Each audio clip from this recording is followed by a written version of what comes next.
Hello everyone, Kevin P. McAuliffe here, and thanks for tuning in for part 2 of my Wanna Switch tutorial series, taking a look at learning how to edit inside of Avid's Media Composer. Now, in this lesson, we're going to take a look at capturing and importing footage into Media Composer, and I do want to remind you that if you didn't check out part 1, you can simply navigate over to library.creativecow.net and you can scroll down and you can find this tutorial, or simply click on my name and you can scroll through the tutorials that I've done for Creative Cow and you can find the first part, which is projects and user settings, that's going to get you up to speed with launching Media Composer, creating a new project, and getting your settings all set to go. Now, I should also point out that if you are interested in learning Media Composer, head on over to Avid's website and download the 30-day free trial of Avid's Media Composer.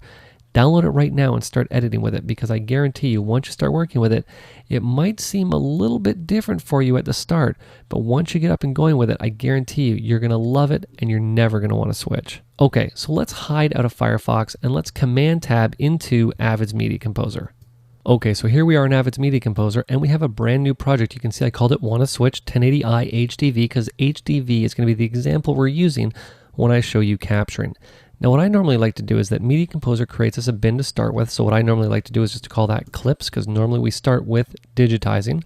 And I'm going to press Command and 7 on my keyboard. Now, that is the shortcut for capture mode. Now, obviously, there's multiple ways to do things in Media Composer. Now, if you want to find the long way to find capture mode, you can simply navigate over to the Tools drop-down, and you can come right down here to Capture, and the Capture window is going to open, ready for you to start working with.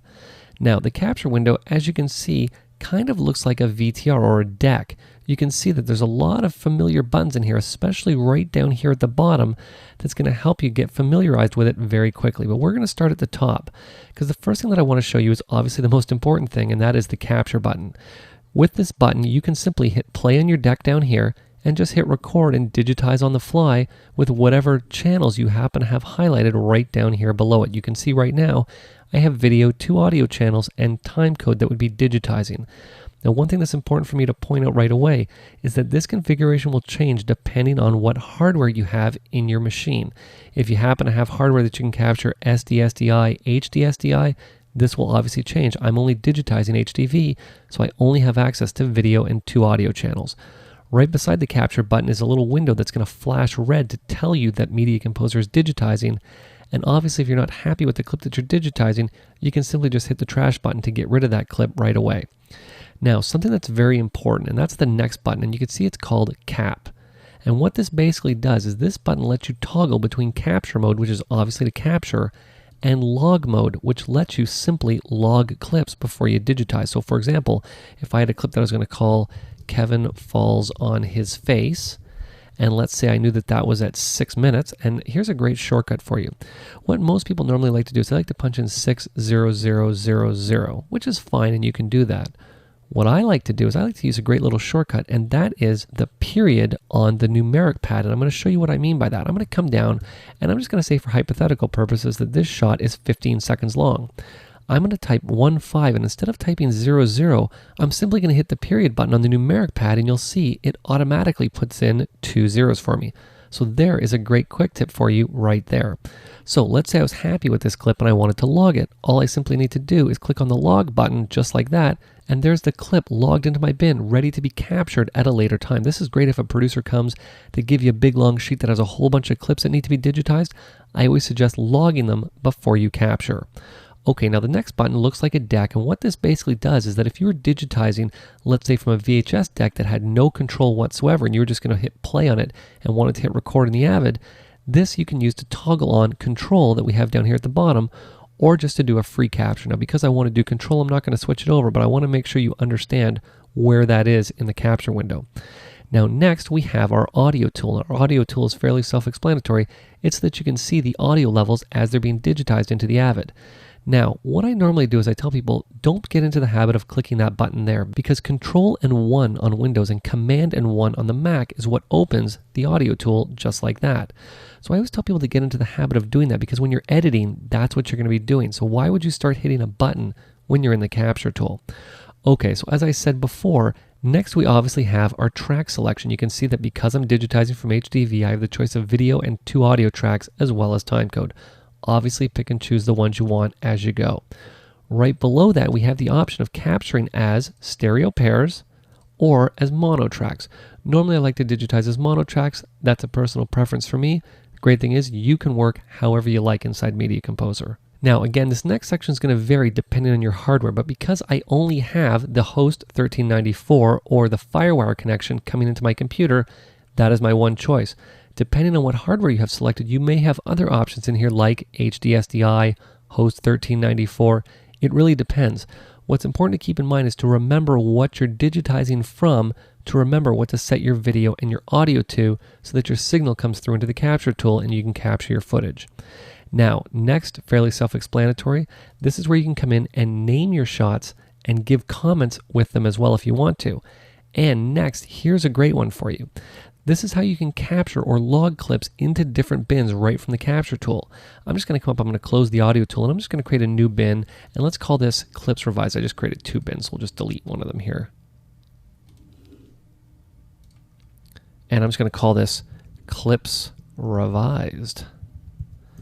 And you'll see now that if I come into the capture tool, I just close both bins here. So let's just get both bins back open, and I'm just going to double click on them here. We'll just move clips out of the way.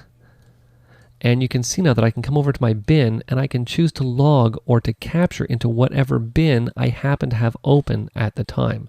Okay, so what I'm going to do is I'm just going to close my Clips Revised, and we'll just stick with our 1 clips bin, which is good enough for right now.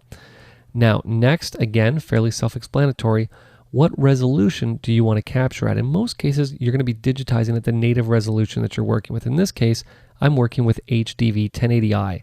So I'm going to come up here, I'm going to click on the drop down, and you'll see that because of the way this project is set up, I only have the one option to digitize, HDV 1080i MXF. Now again, depending on your hardware, you may have more options in here. So it's important to understand how you're working to choose the right resolution. Obviously, the more drive space you have, the better the resolution you can choose. If hard drive space is at a minimum, you might want to choose a little bit of a lower resolution, but one that's still going to give you great quality. Now, next, obviously, depending on your setup, you can delay the audio or add a DV capture offset right from within the capture window if you want.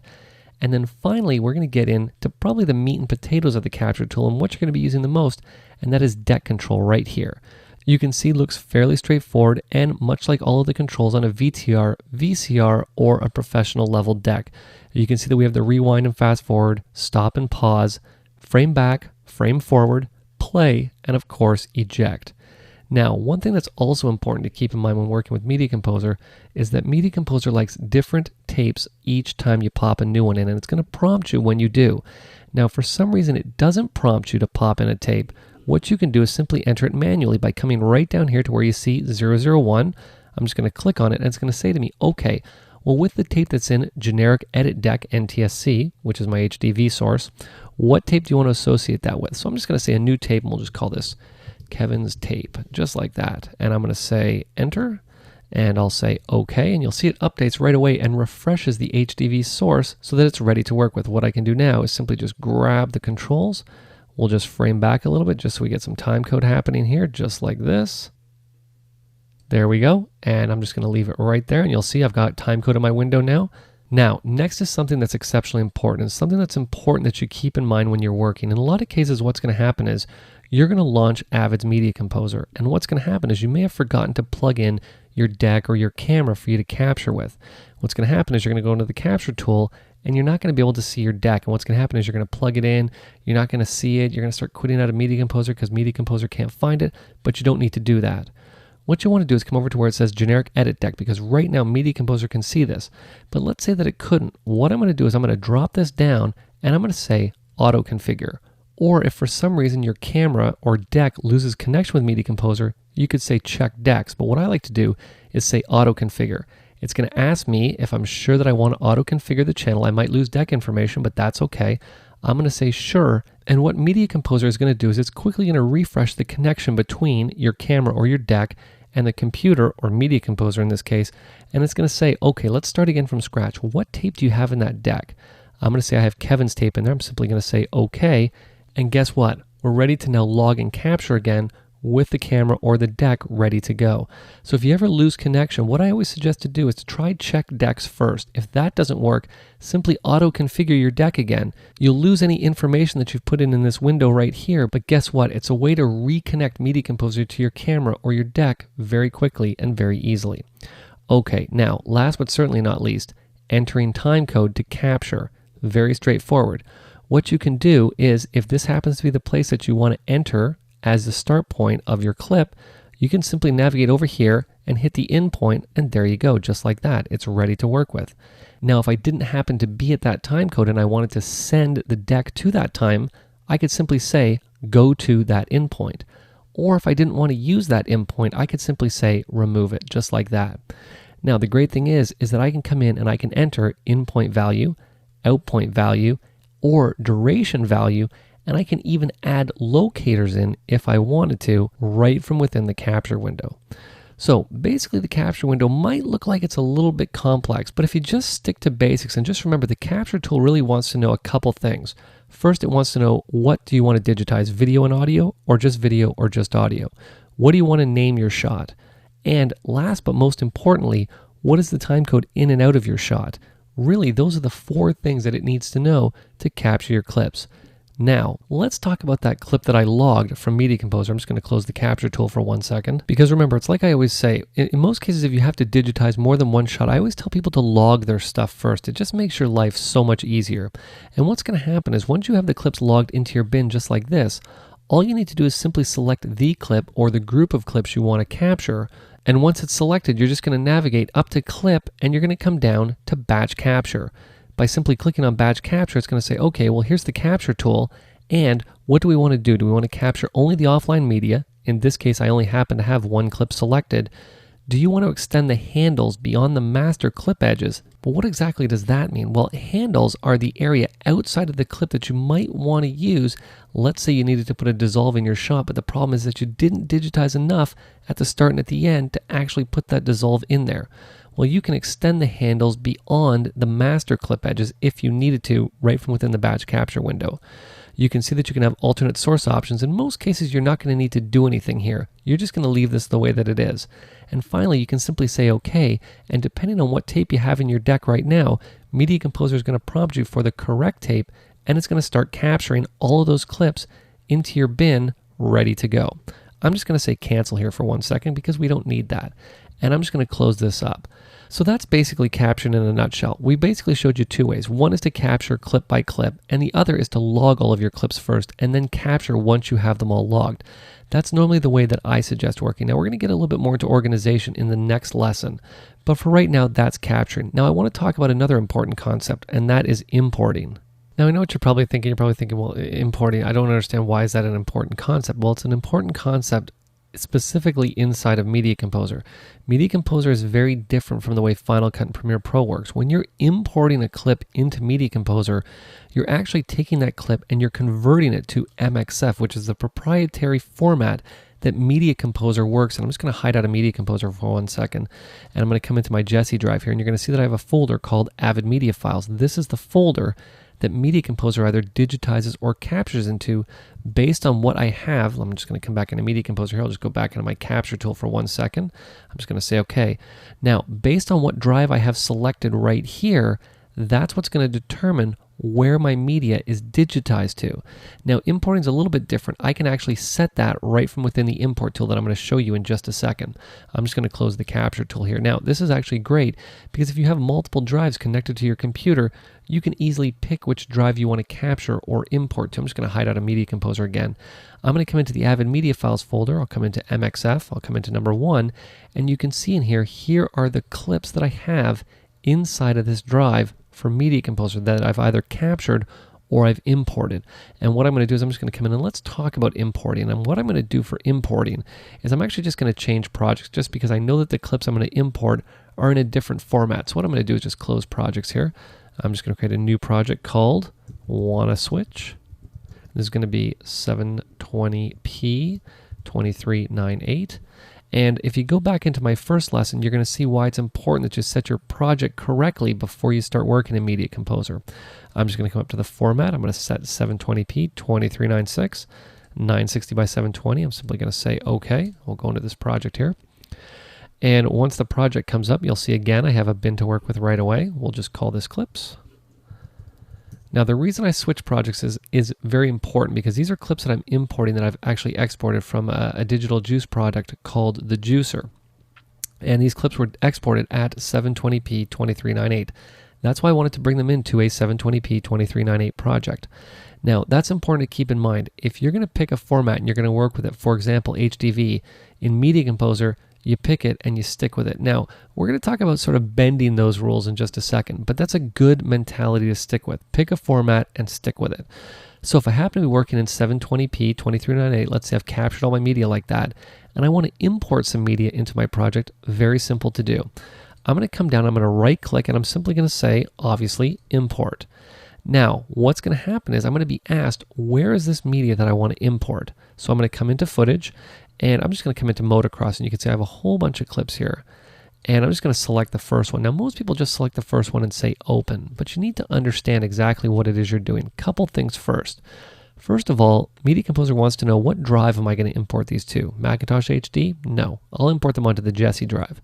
What I can also do is that if there's video and audio, I can split those two up. Now you're going to see this button in the capture tool as well. You can split up your video to digitize them onto separate drives. You know what, for me, digitize the video and audio together. It's just easier that way. So I'm just going to import those files onto Jesse, and then I'm going to pick what resolution I want to import them as. Do I want to import them as AVC Intra 50? Well, no, I know they're DVC Pro HD files, so I'm going to import them as DVC Pro HD MXF. Now here's the big one. Here's where you're going to need to get in and really understand what you're doing, because most people simply say open. And in this case, because I know that these clips are set correctly, I could just do that. But you're going to notice that we have a button here called Options. And inside here is where you can get in and make minor adjustments based on the type of clip that you're importing. So you can see right up at the top, image size adjustment. Is this image size for the current format? So what Media Composer is saying, is it 1280 by 720, or in this case 960 by 720, because that's the format of DVC Pro HD 720p? Do you want to crop or pad for DV scanline difference? So for example, if you're bringing in a DV clip into a 720 by 46 project, you can actually compensate for that right here. If the image happens to be smaller, do you not want to resize it? Because Media Composer will always bring the clip in whatever size it happens to be. So for example, if you're working in a project that's 1920 by 1080, you bring in a clip that's 1280 by 720, well, guess what? That clip is going to be 1280 by 720 in your project. But maybe what you want to do is resize the image to fit the format raster. Obviously fairly self-explanatory.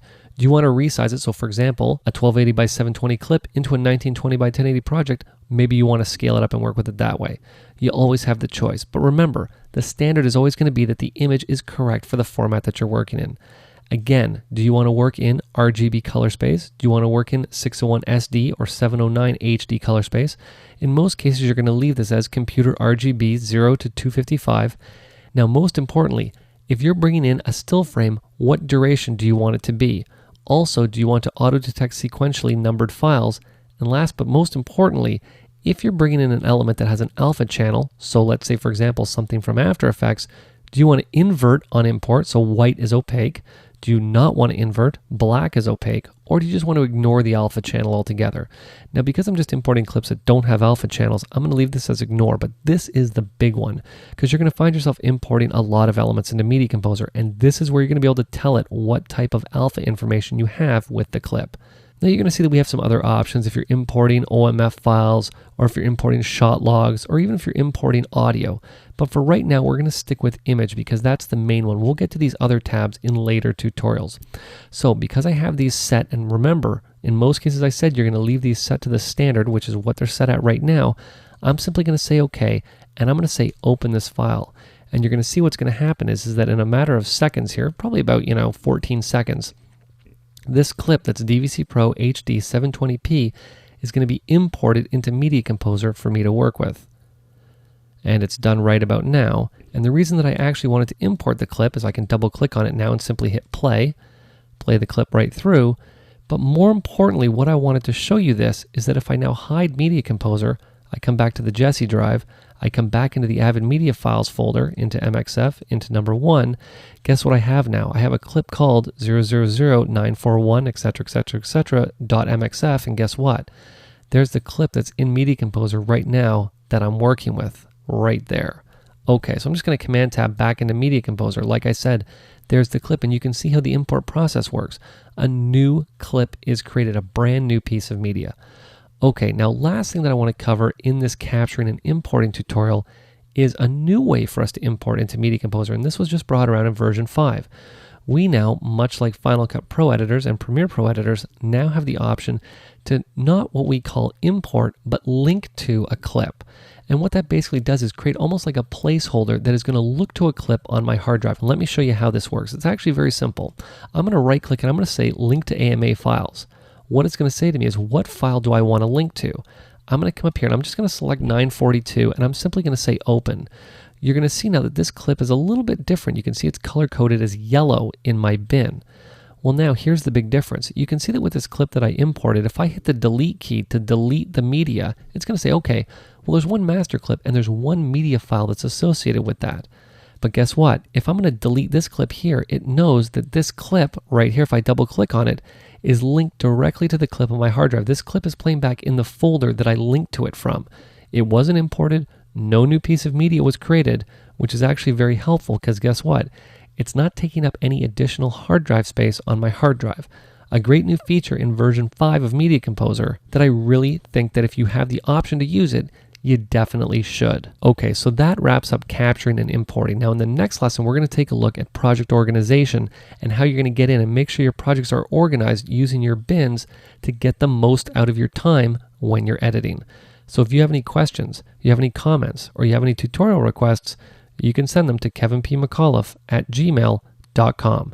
This has been Kevin P. McAuliffe. Thanks a lot for watching.